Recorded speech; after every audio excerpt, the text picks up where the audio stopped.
Hi, welcome back to Celebrating Culture. I'm here at WWOZ Studios in the heart of the French Quarter with Beth Arroyo, Utterback. Thank you so much for being here. It's so great to have Thank you. Thanks for being on the show. Yes. So Beth, New Orleans is obviously a place where people go to have a great time and have fun. And I'm looking at your smile, the energy, and you guys create that.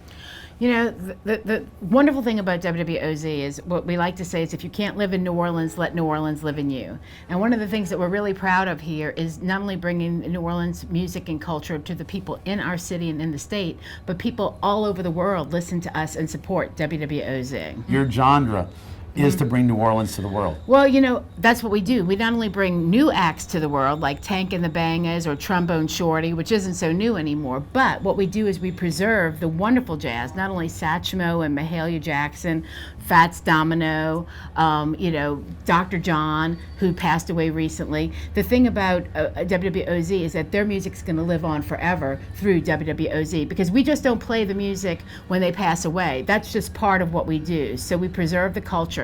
Louis Prima you're going to hear. All of these wonderful artists you're going to continue to hear on WWOZ. And you have people drop in, like Lena Prima will drop in, Irma Thomas drops in. A lot of times, like an artist will just call, they may have written a new song, or they may just be promoting something, or they just may want to come in for a visit and help us out, and they'll come in and sing a couple of songs for us, or just come talk about what they're doing. It's wonderful. And the great thing, Charles, is that not only is it artists from here, but artists from all over, and fans of the station drop in from all over the place. Yesterday we had somebody from Hong Kong here, just that loves the station and listens in Hong Kong, and decided to come by and see us. You know, last week we had people from Australia, from England.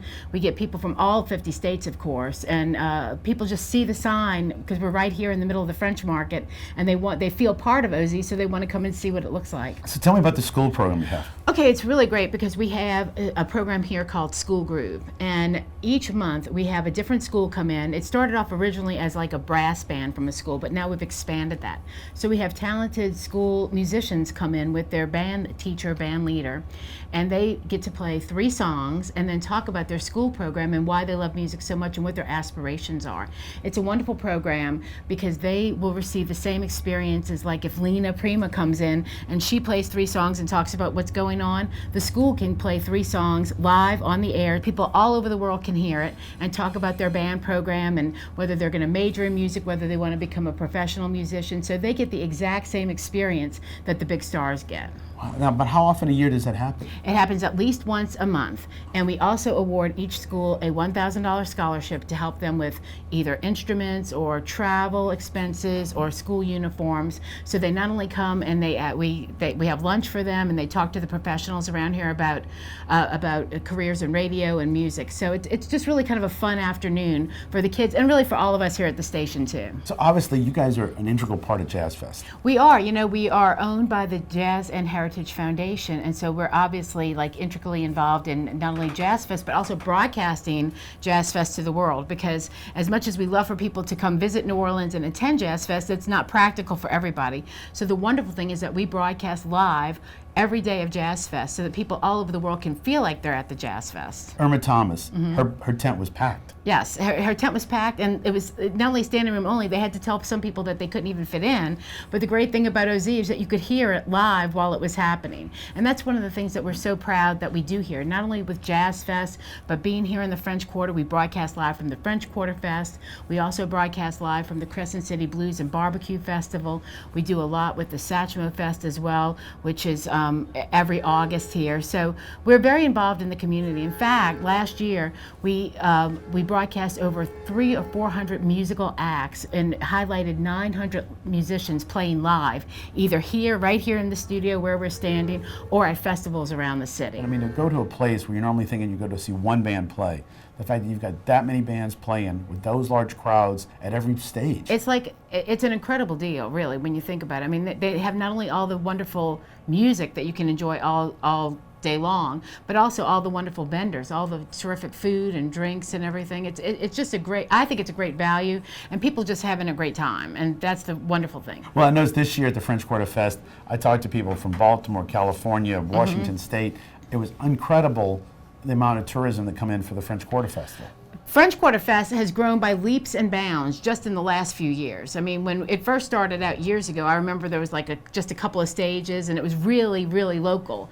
And then just every year they add more and more stages, and more people come. But it's all great. Look, I love once festival season starts, we're in our glory at WWOZ, because we not only love to play the old music, but we love to be part of the music that's happening right now. And the French Quarter Festival brings in the Jazz Museum now, which is also the Satchmo Festival. That's so right. the Jazz Museum must be a big windfall for you guys. Well, the Jazz Museum and WWOZ work closely together. We always are there to help promote all of their exhibits that have anything to do with the music and culture of New Orleans. And so, they're great friends of ours, and likewise, they help us out whenever we need help as well. So it's really a symbiotic relationship, and we both really benefit from it. And they have, obviously, whenever they do these festivals, the food, you're right, because the food around the Jazz Museum is phenomenal as well. We're so spoiled here anyway, because there's so much. I mean, you can't throw a rock without finding some great food in New Orleans. But what's really terrific about the festivals is that they have,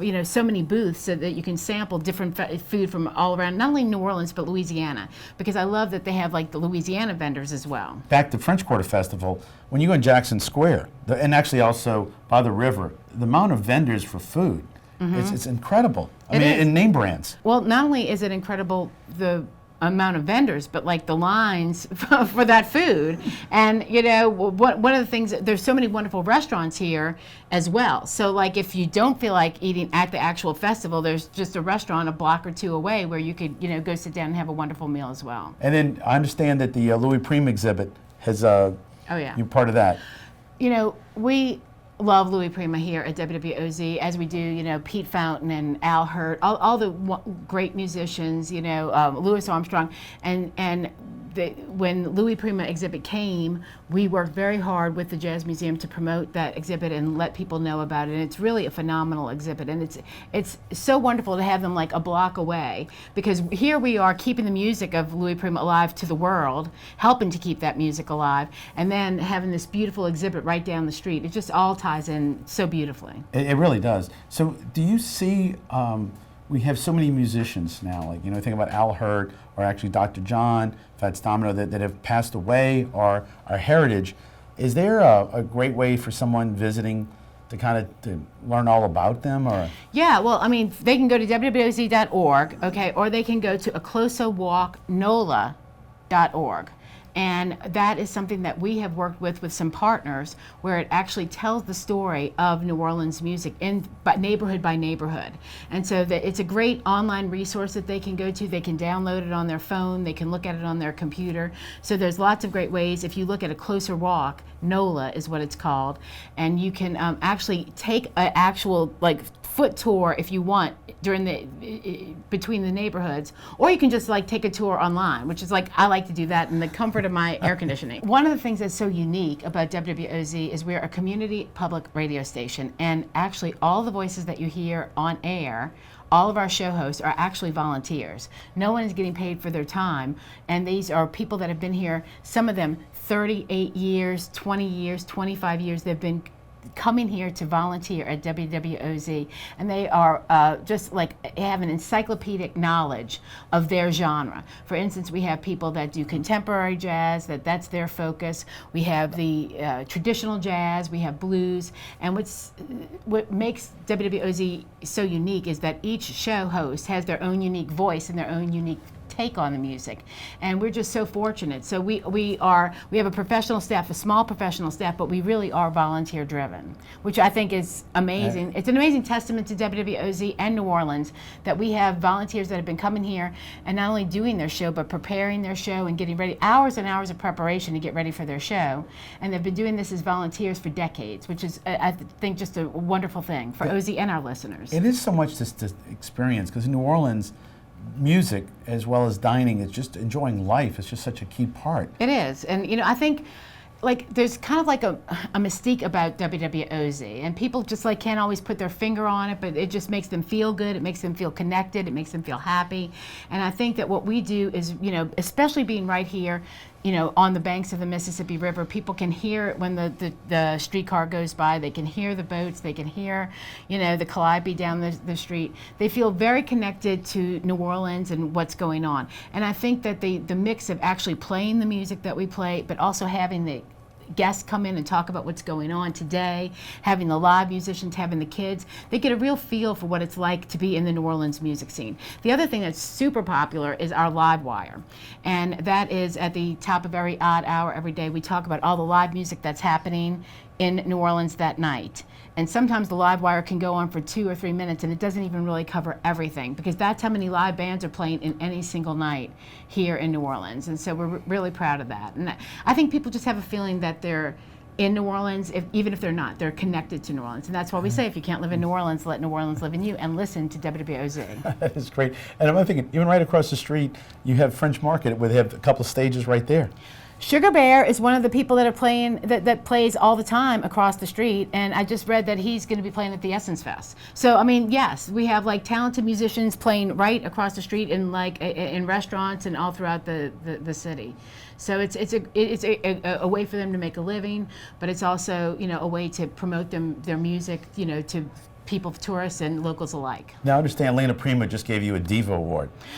Yes, Lena Prima is just such a wonderful friend, and a wonderful friend of WWOZ. I mean, she is just a terrific, caring person, very, very talented, and I love that she is doing everything that she can to keep Italian traditions and heritage alive, and to keep those families together, and to keep that message going strong in New Orleans and Louisiana. And you actually came from WWOZ, where you did a piece on Italian.